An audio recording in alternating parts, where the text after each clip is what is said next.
Hello, everyone. Welcome back to another exclusive live on MeTV this Sunday. Before I introduce our guest for this weekend, I would like to send out a bit of positivity to all of the viewers who are tuning in today, especially people from Melbourne. I understand that the government has reinforced stage 3 restrictions upon us, confining us to our homes once again. But I think this is our time to stand together as one in the name of humanity and fight against this deadly pandemic. On that positive note, our guest for today is here to lift up our spirits. Yes, you heard me. She is super talented, very humble. She has many facets up her sleeve. And if I start talking about the accomplishments she's done in such a young age, this show wouldn't be enough. Without further ado, I would like to introduce Snigdha Munipally. Hey everyone, hi. Hi, Snigdha. Thank you so much for joining me on MeTV. How are you today? Doing good. How is it, the situation, pandemic, and everything in India right now? In India, I think it's really in a bad state, especially of the fact that we have continuous back-to-back lockdowns from past 3 months. Um, I think everyone is just so much social isolated, and people are not even having basic things around, like medical stores have been closed. People are not really comfortable to open up. Doctors aren't available. I think it's a lot that is going on over here. At the same time, there have been a lot of NGOs and a lot of people came forward, helping others out, and it's really sweet to see how humanity is standing even in these situations. True, true. And what have you been doing at home? Are you bored at all? Yes, absolutely, yes. Initially, it was very frustrating. Watching myself just sitting at home, not able to just go out, even for like a just for a walk also. Yeah. But later, I just got used to it. I believe that it's life is all about concentrating more on the solution rather than, hey, things are not happening. So I have picked up super amazing things that includes like cooking. Like I'm like my own master chef now. So yeah, I mean it's really good to see that after a very long time, I was able to spend like quality time with my family, just able to contact my old friends maybe through the virtual call. But then yeah, I mean finally I'm just having time to do everything that I've always wanted. That's amazing, Snigdha. So let's take a quick recap. Let's go back in time. You did mention in a couple of interviews with newspapers and everything that you had the skin disorder called psoriasis, right? So Yeah. how did that start off, and since when did you have it? I was 4 when I was diagnosed with psoriasis. How life started with that is initially when I was a child. My friends, so-called friends around me, was my parents and my doctors. There was like nothing beyond that. I think it just created a false impression to others that that's something that might spread, that's something that might harm someone and all, while it's just an autoimmune disorder, and it just creates more like a white patchy flaky texture on different parts of my body. And one of the famous names that I got tagged with was the flaky monster when people were just bullying around. Yeah, I think childhood was something like it's very sensitive to anyone's. It's more like the roots. It's more like the base of the life. I would say that I didn't really had a great one, but I think now when I just reflect back to the situation I was and I'm today, I'm super happy. I think people are being more open to talk about not just about psoriasis, but many other cases. People are being, I see a very positive energy around people being able to speak out and accept things That's currently. beautiful. Snigdha, growing up when you are bullied, any child for that matter, they go through this mental, let's say, trauma. So how Yeah. did you deal with that as a child? Was it hard for you? Oh, yes, absolutely yes. Because I would say that even today, sometimes it really scares for me to get inside a public area. It really makes me, the social anxiousness. While I'm an extrovert, I'm an absolute extrovert, but it just triggers. It just like triggers, like just like that, and you just get confused, like, oh my God, you're like, hey, wait, I'm like confident enough to get inside that crowd. I'm confident enough to present myself and everything. Um, Initially, I was confused what was holding me back, but it was more on like giving more time to myself, more time to discover myself, to understand what was the things that was holding me back, and go back, correct it again, come friend, continue life. I think it was the recovery was a long time. It took really long period. At the same time, I think it was really interesting, and that was the point wherein I was able to see whom am I. Like Yeah. it was an amazing self discovery moment for me. It's amazing how you tell such a, skin disorder thing. Oh, I struggle this way, but instead of that, you're focusing on the solution, and I think that is amazing. And that has made you an advocate for self love. And you talk to people that, oh, you need to love yourself, you need to embrace yourself, right? So, Yeah. what do you think has been the impact of you speaking and reaching out to others? Oh, okay. Impact wise, yes, they have been people who reached out to me saying that, in a positive way. Uh, there was this one event which was at Triple IT Hyderabad. Hmm. So Bits Hyderabad, Huh. wherein I have delivered a talk, and after the talk, there was this one student who just came in. He was literally in tears, and he just looked at me and he's like, "Ma'am, do you mind if I just hug you?" I mean, I was like, "Yeah, I mean, I'm happy," and I think it's just the way of him not even trying to communicate, not even trying to express verbally of what he have gone through, rather than that, just a few just a few minutes wherein we just had a short conversation on what went on with him during his childhood and everything. It made him feel comfortable, and I was super happy to know about it. I did talks at multiple colleges and other platforms, and what is what makes me happy is when I return back home and I just open my phone.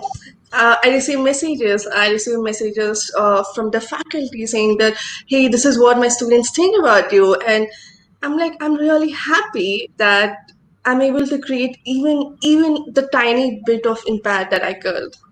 Yeah, and even now while you're talking to me, the way you approach things are so empowering. So why did you sneak that start off with the whole concept of motivational talk? Why do you feel so connected to that path? There was this one point of time during my college when things just messed up. Like, you don't know what is going. It was a phase when I was just sort of teens, and you don't know what is going on around, and it's so crazy. So the only thing that I did is to observe, stay calm, observe. Not to panic, because what I heard from people is that this is something what everyone go through. So panic is not a solution. So rather than that, it's what I did is to just observe around. And I remember waking up to every when I remember waking up every single day, watching at least one motivational talk. Like every single morning, you wake up, you feel inspired, you feel like passionate. Oh my God, this is what I want to do. You feel so passionate about things. You feel so positive, and my day from people back then who are in college, when they open up their WhatsApp, just check around, just reply, to me waking up to a video, a motivational video, and then start my day off was like it impacted me really in a positive way.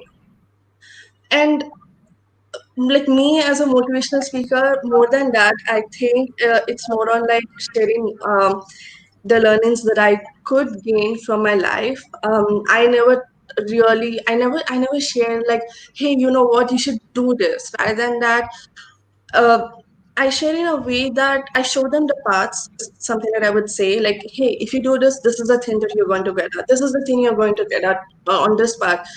Yeah. The choice is yours at the end.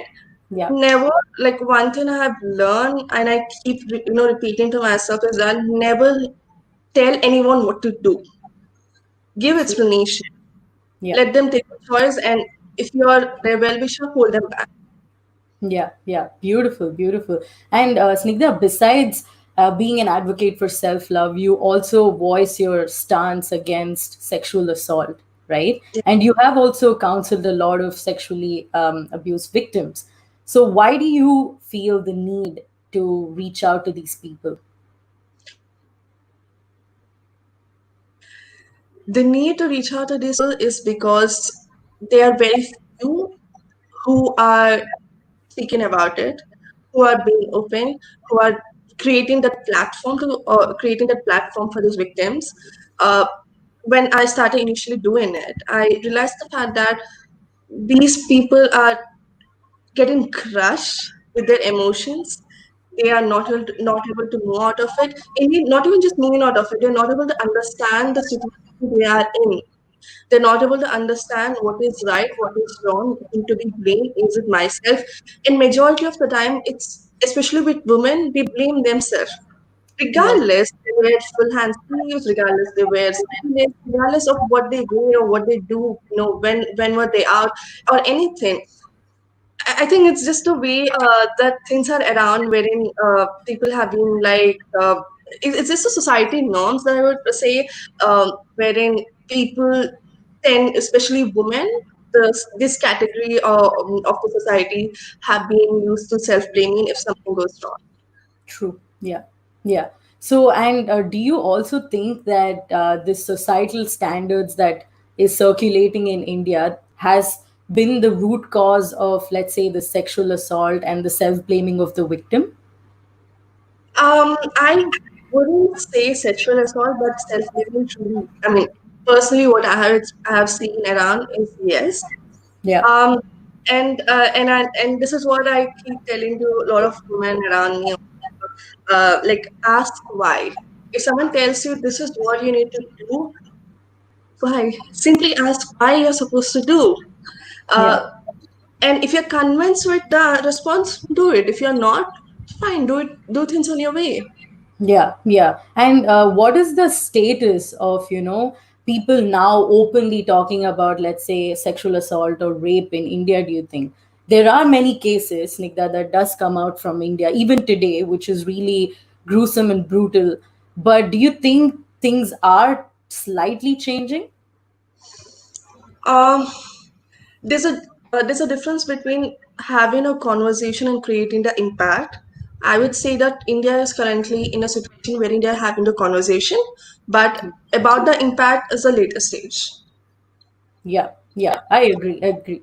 So let's move on a bit from talking about India to Snigdha now. So Snigdha happens to also be a doodler.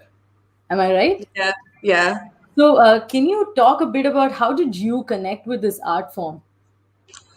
First thing, it let me freely do whatever I wanted. Like, doodling is like, honestly, being an artist, I still don't know how to even draw a straight line, and this is the most embarrassing thing to say. But then, the fun fact about doodling is that the curves are just imperfectly perfect. So they're just beautiful, and it's just fun for me to play with the expressions. It's just fun for me to sketch around the fillers, have new character sets, have new patterns coming up, and all. So what do you think is the, if you can explain it, the difference between, let's say, doodling and sketching? So is there like a lot of difference to it? Uh, okay, so sketching, you can say that under sketching, doodling comes in. And under doodling, also, we have different forms like the mandala arts and the comic doodling. The one that I do is comic doodling. And based on the patterns, you have the difference. Okay, okay. So can we see one of your own creations? Yeah. One second.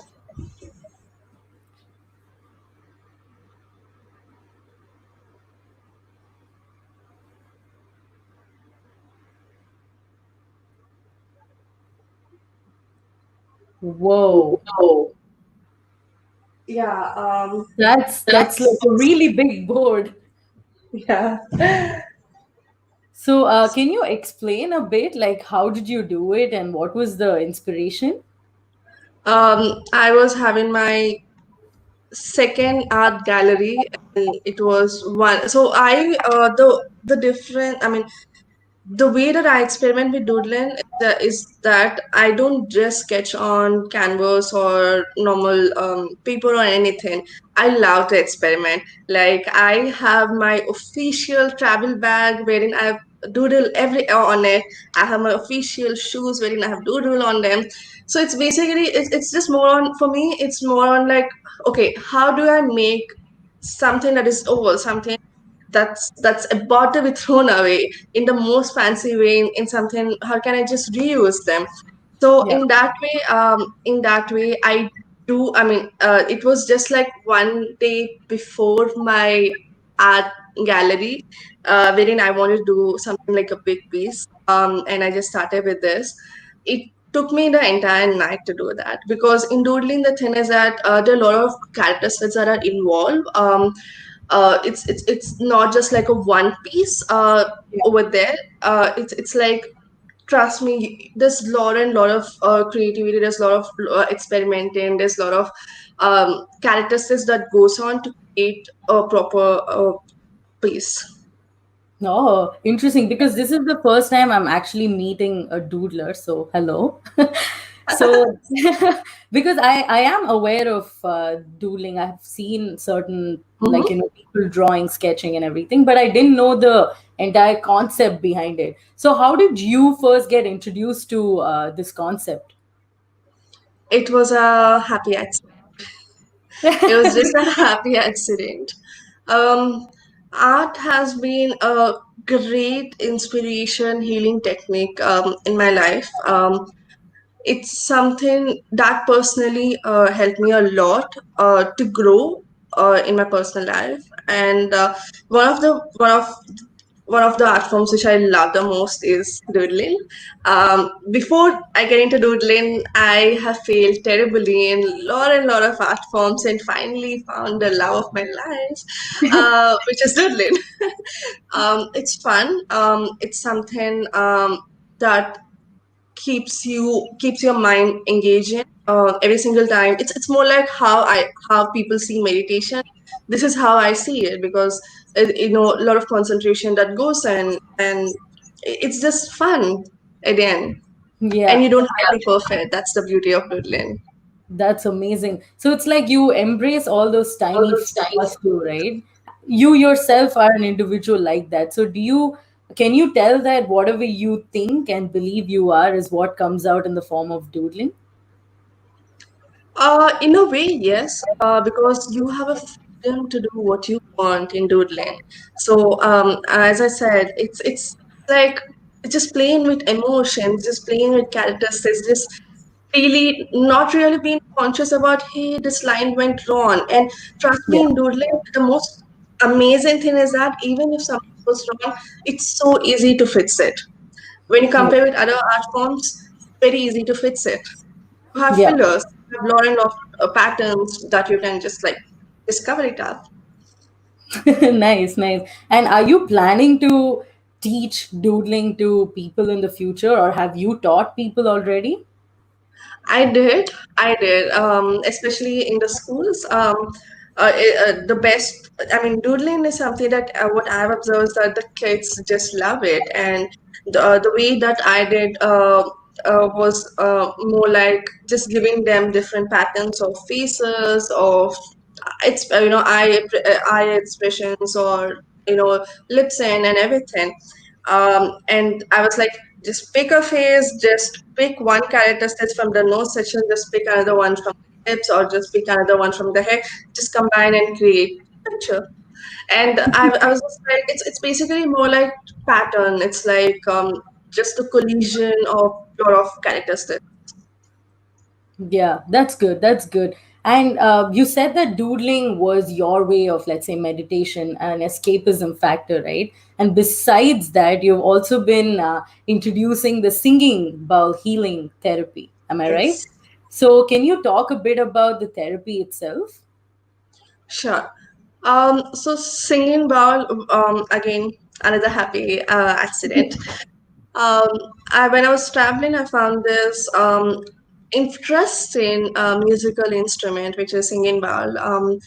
And I mean, initially, when I was at a shop, I just didn't know how to even play it, and I was like, okay, cool, just like let me try and all. For almost 1 year, I haven't even touched it, and there was this point of time where you just feel little low, something like what is going on around and all. And I really wanted to push up myself, and that's exactly where I just dust it around and I just pick it up. And I think it's really I'm just speechless to ever express how I connect with singing well. Reason behind is that that is one way to increase my concentration. That is, I mean, I when I'm just playing it, I think I just zone out. Like there's nothing that is running in my mind, and it's very relaxing. Is all I can. And where did you learn how to play it, Snigdha?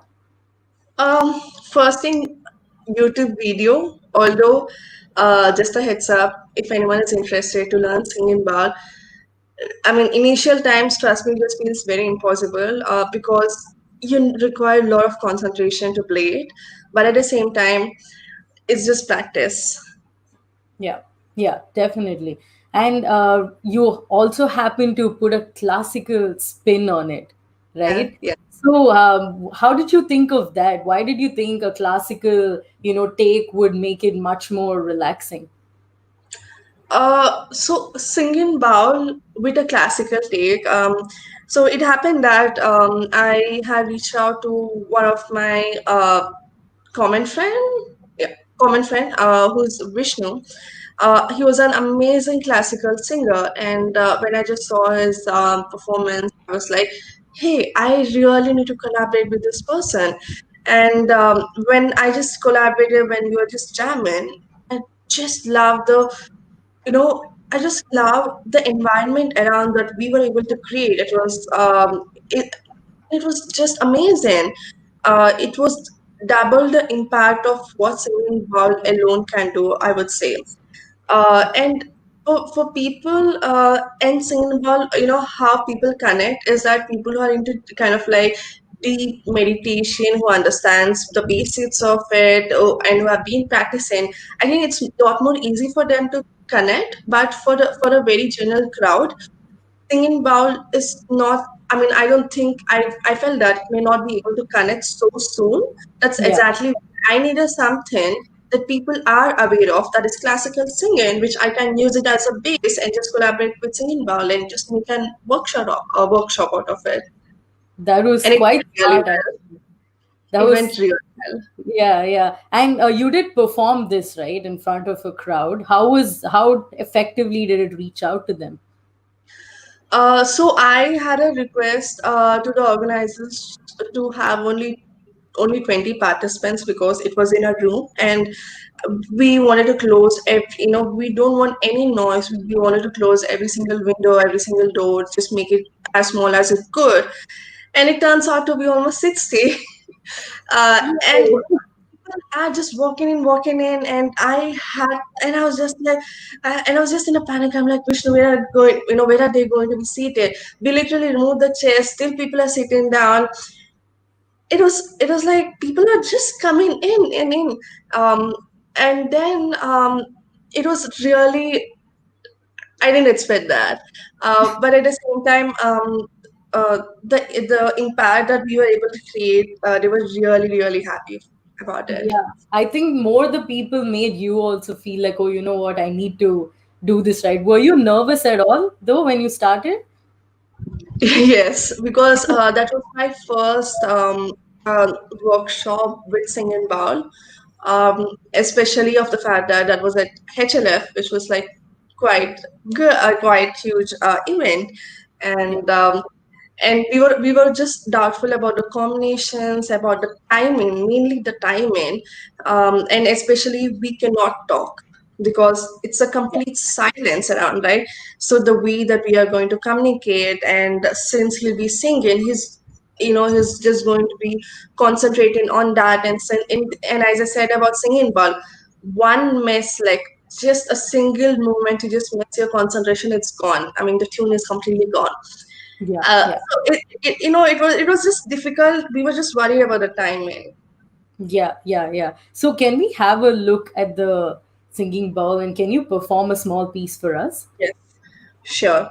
So this is the Tibetan singing bowl. If anyone wish to use it, just a FI, never close your fingers over here. Reason behind is that when you close, the vibrations won't be coming. You won't be able to hear them properly.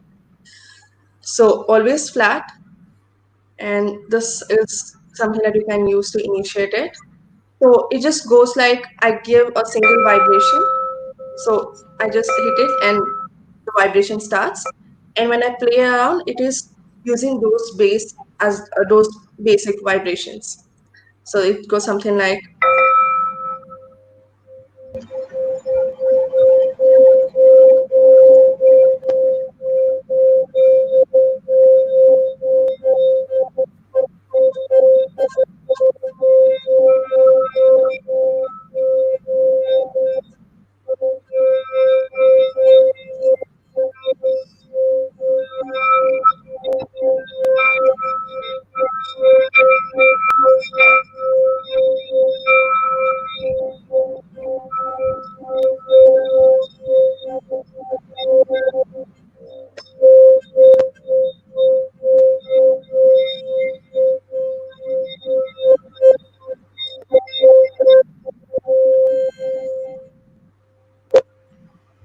Wow, yeah. wow. So, And if you you can actually feel the close your vibrations eyes, over here. sorry? You can feel the vibrations. You can Yeah. feel the vibrations over here. So, I actually closed my eyes and I could hear like the very intricate details also while you were playing. So, can you Yes. play in different frequencies as well? Yes. So when I said first thing, you just give the push, and then the more you press it and be consistent on it, you can increase the frequency directly. So Oh, I okay. was really scared of echo, but this is something what even my neighbors can hear. It can go up to Oh, that level. oh, that's beautiful. So, Snigdha, whenever you play this, how relaxed do you feel? How connected do you feel? As I said, your entire concentration is on the moment. Um, so it's again more like meditation, wherein there's no scope to even for you to think about anything else. Yeah, That might be any other thought is something, those all are blocked. yeah. And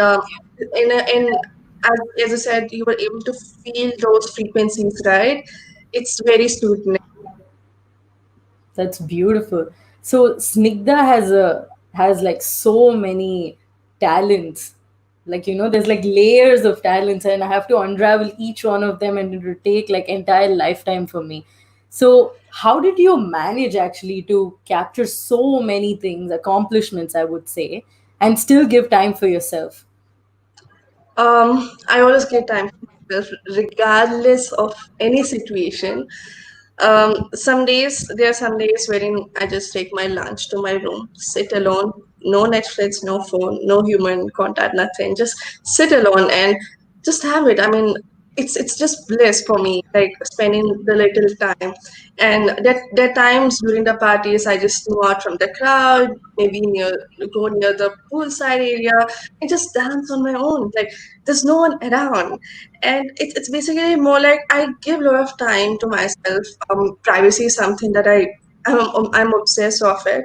At the same time, the way that I was able to manage everything and give myself is the fact that every single thing that I do is brings in happiness to my home. There's nothing like, out of pleasure I'm doing. There are days when I really got very good opportunities in terms of doodling or something, but that phase I was really exhausted with back-to-back events, and I just wanted to relax. So I didn't really care about like, okay, this might just boost up my profile. It was more like, Yeah. maybe I should take a back step. Maybe I just need to relax, give myself the time that I really want, and just get over there. Because the moment you are confident, the moment you know who you are, the moment you are just committed to what you are doing, Yeah. opportunities just fly in, like just come near you. Yeah, that's beautifully said. And Snigdha, besides doing, let's say, doodling and the singing bowl therapy, all these things, do you also work? Yes. So what do you do? Oh my God, you also work? I actually Yes. asked that question just to expect like, oh no, or something, but this is interesting. So what did you do? In your, So let's say, like schooling and everything. yeah. So I have graduated as industrial production engineering, although that wasn't the exact thing I ever wanted to do. Typical Indian parents who wanted their daughter to get into like, hey, you know what? We're giving you a choice. There's engineering, there's doctor. Choose. And I was like, Yeah. that's a choice. And then the Indian parents are like, yeah, see, I gave you two options. I know what you mean. Yeah, yeah. Um, So, yeah, but I was always this black sheep of the family. Although I was doing my engineering, at the same time, I was exploring every single opportunity that I could. And then I have moved to. I always wanted to get into project management. And I moved, and I was currently and I was working with Uber till like last month, and then I moved out of it. I'm planning for masters, and 3 years of work experience working with Uber was like intensely good. Oh, that's good. That's And good. parallelly doing this all was really tough. Especially when I have like 9 hours, nine fixed hours, plus you can add how much ever number that you want, but these many hours of working, and again, coming back home, practicing, doing events. It was really, really exhausting. There were days when I had like meeting at like 7, and at 7:30 I had a show to wherein I had to rush all the way uh, to a place which was like half an hour away, and I was just so stressed out. I'm like, am I supposed to take this call because this is important? At the same time, the event is important. I cannot be late. So Yeah. it's just the way that you balance out everything. One thing I have learned, uh, in order to balance out work and my personal life and my passion, is the fact that you need to communicate a lot to people of where you're coming from. I started doing this right from engineering. I remember walking up to my professors and I'm like, hey, you know what? I just accidentally came to this college. Do not consider me. That's hilarious, actually. Imagine your professors are like, huh? They confuse it. Wait, what is happening? Oh, so it's basically like you show them your passion, you convince them, and I was just so, there were classes that used to go on, and I used to sit in the back bench and start sketch. Like I didn't know what to sketch on, so I used to just sketch on my bag. Like people used to like, okay, fine, just stand outside because I was like not getting my assignments done and all, and I Yeah. used to just stand outside and I used to just sketch on the college walls. And It's like and the when the world is class your canvas, right? That's yeah, beautiful. and when the class was done, my professor just walked out, and he was like staring like, what is she doing? And I just like went inside. I was like, okay, fine, I'm done. And he was just staring at my work. And next day he called me. He was like, now tell me, you're saying something I didn't understand. And I was like, okay, so this is the work that I need to do. Like, as I said, I'm not interested in this.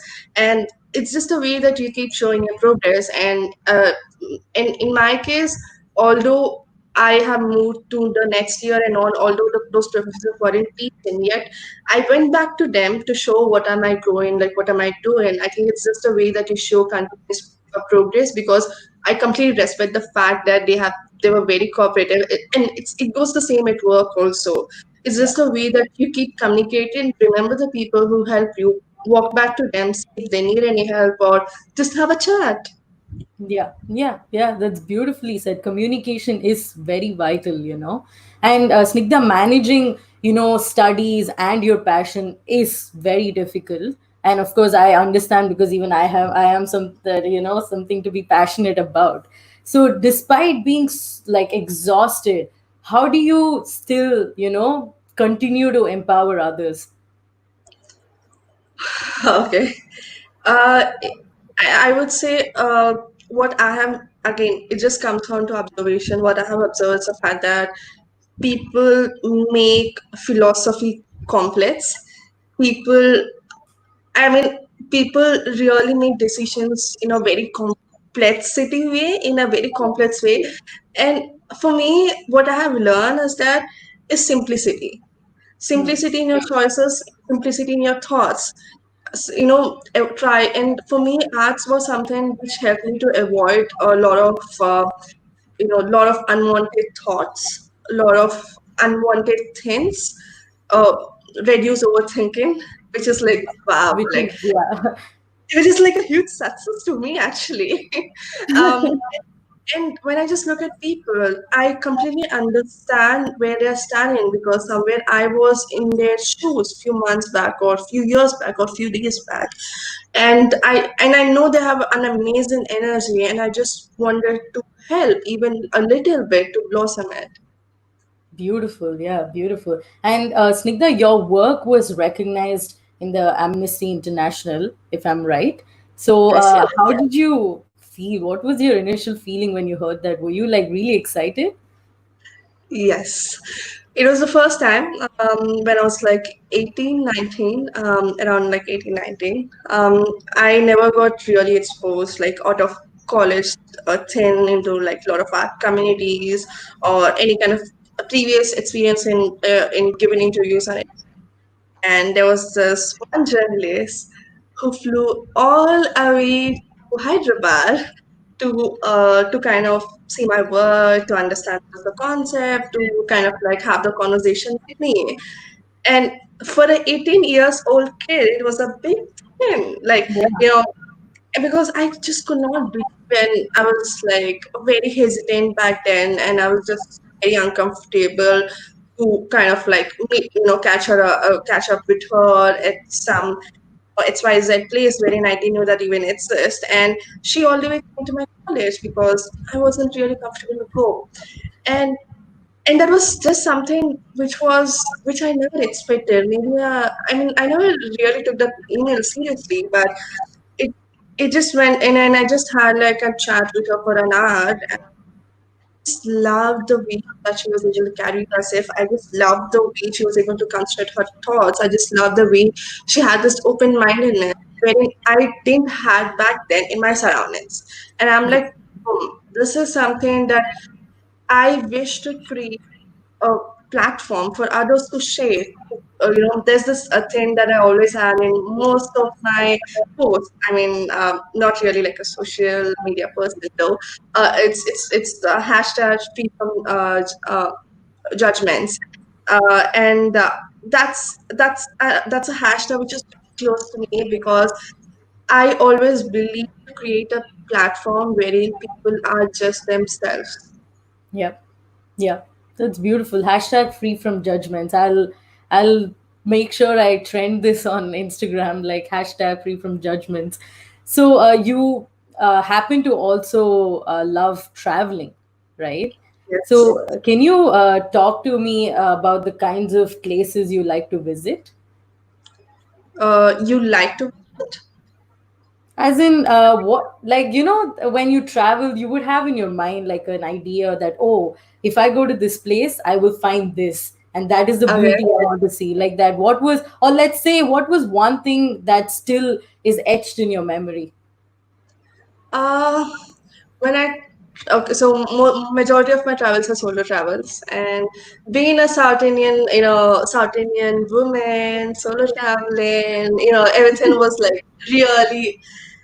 really tough to convince my family, especially initially. Although when every single time my mom sees me a bit stressed out, she's like, "You haven't been traveling since 1 month. Why don't you just take a break?" And I was like, "Whoa, where's that coming?"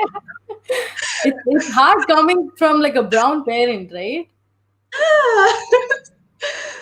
So I mean it's again it's just a way that you fill in the confidence that hey, I can take care of myself, and you come down to your mutual agreement, mutual grounds and all. And the places that I usually love to, I'm a mountain person, so the Oh, places that I usually love to travel, I'm just open to anything, but it's just that for me, it's more important to explore the people over there rather than like, hey, the place and all. I think the culture is something wherein I am very much passionate about. At the same time, any place that might be like a beachside, or that might be like or on the mountain hill or anywhere, as long as it gives me the peace, the space, and all, I'm just happy. I'm just happy to go around that. that's amazing. Do you have any milestone set in terms of traveling? Like, oh, by 2022, I want to achieve this. Is there anything like that? I had when I was 18, I wanted to travel every single month for an entire year, and I was almost successful. The reason why I'm saying I was almost successful is because I was able to do it for straight 11 months. Last month could not. Um, had great learnings, had great experiences, great memories. When I just look back, I'm like, wow, I'm glad I did that. Yeah. And then coming to my upcoming one, after after leaving my work, I want to take a break for like 3 4 months and then plan for my masters. But Yeah. just then COVID happened.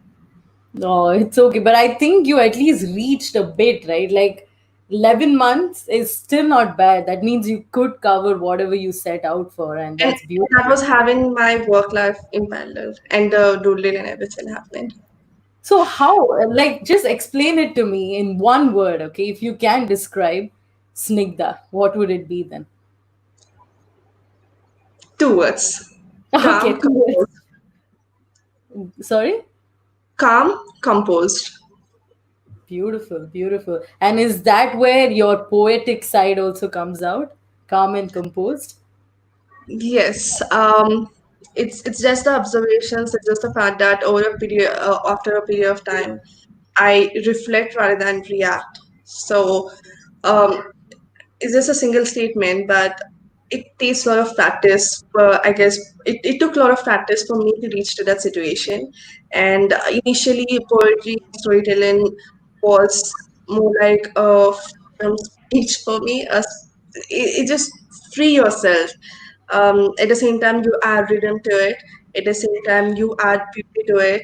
Um, and that's exactly where I got it. Wow. Like talking to you every second, I see a different person. When I talk to you, I ask you about traveling, you become this traveler. Oh, yes, I do this. When I talk to you about doodling, you have such an amazing attachment to it. So, with poetry, since when did you actually start writing? So, did you have inspiration from like things you saw, or was it from within yourself? It was when I was 18.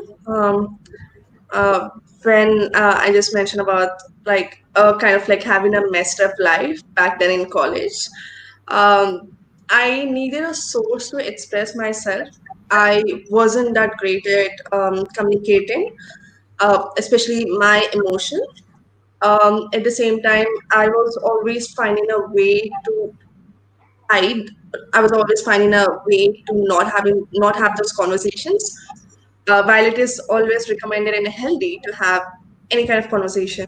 Yeah. So for me, writing was a way to let out my thought process in a way that I don't hurt the other person or just jump into an rather indirectly I connect with another situation and I just communicate, hey, you know what, this is what I feel. Yeah. And my initial um poems or writings that used to always go to my mom because she is one of the person I always wish on it. And obviously connecting with a parent is, oh my god, that's a huge effort. Yeah. Um, and I would say that, with the small pieces of poetry, and with a continuous effort for like 2 to 3 years, and it's not just like one-sided effort. She was, after a point, she was cooperative too, um, and she understands the fact that I wasn't a person who would verbally have a conversation, and rather than that, Yeah. send her through a message. So in that way, she was very cooperative enough and understands. And currently, we just share the best. Yeah. Beautiful. I think the mother daughter relationship is just genuinely pure. And I Yes. like how you've put a poetic twist on it, to talk to your mother. That's beautiful. Can we hear a few lines from one of your favorite poem? Yes. One of my favorite poem title is, "Are these beautiful pieces of my body? Are the mistakes that I carry?" And one of the line that I personally relate a lot, and especially here from the people around me saying, and I just don't agree to that statement, is, later, bedtime stories got replaced by stories on length of my sleeve when I begin to bleed.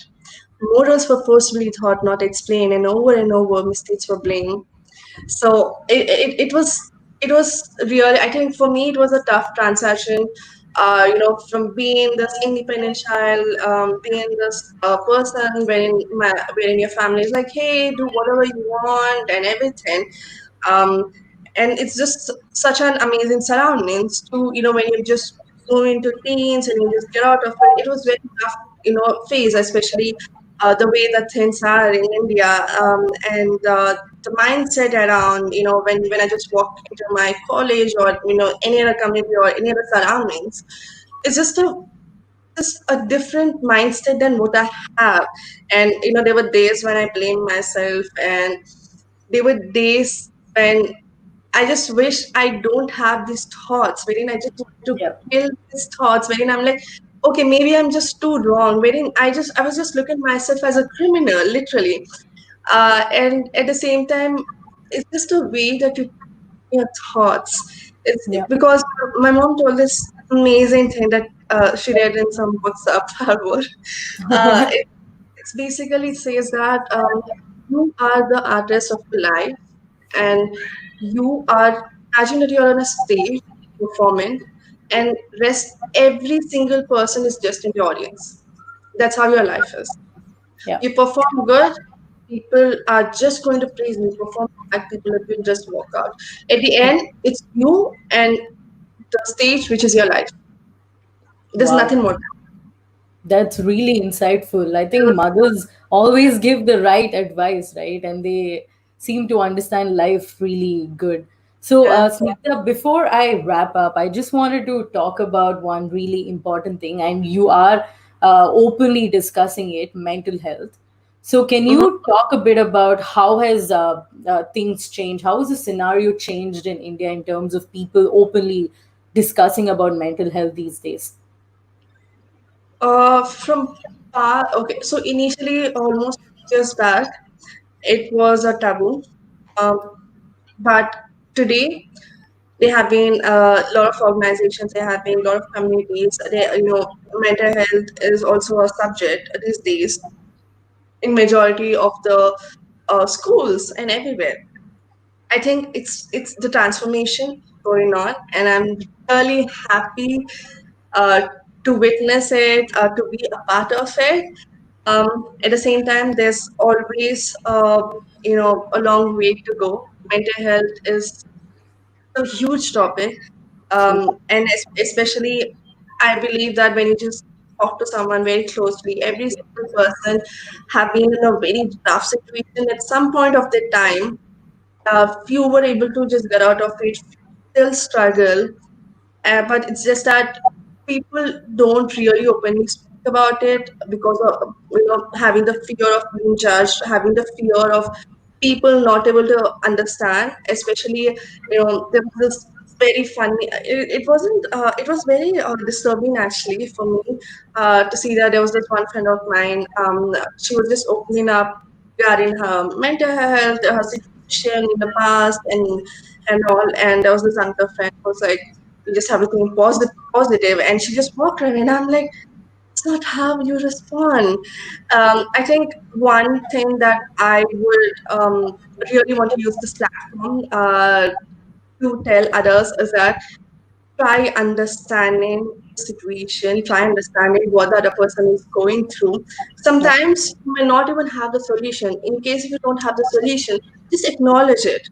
Just Yeah. little bit of sympathy, little bit of like, I know things are not going right, but at the same time, I know you're strong. I think those few words are something that can pull someone up. At the same time, if you have been through, and if you know any kind of like few suggestions, few hacks, some other things that you really want to suggest, just try to communicate with them, not directly, because directly when you're communicating to any human, there's a high chance for it to collapse. So story narration is something that usually we all have grown up wherein we have been told so many stories that we just love hearing them. So Yeah. story, just do it in a story narration, because this is one of the tricks that I have learned personally. Just do it in a kind of like story narration format wherein it gets easy for the other person to resolve what is. Wow. Yeah. Yeah. Rightly said. I was actually going to ask you, what is your suggestion for people who are, dealing with this mental health problem, and you spoke really well on that. And I'm really glad an individual like you, who's so positive and full of glow, is, fighting for the right cause out there. So before we wrap up, just one final question, Singha. Do you have any advice for upcoming, let's say, artists in like as doodlers, or even, let's say, singing, or whatever they want to take up? What is your suggestion to youngsters who are taking on a passion? Never let anyone tell you what type of artist you are. Just the statement. One thing I have learned, like there was a point of time when I was just doing back-to-back shows. Like one was related to motivational speaking, another was related to doodling, and it was like within just 2 days of gap, and it was just the last moment confirmation, and everything was just so messy, and it was like it was building a consistent pressure for me to be excellent in what I was doing. And Yeah. during the process I stopped enjoying it. And obviously when you're doing something that you don't enjoy, you just feel so exhausted.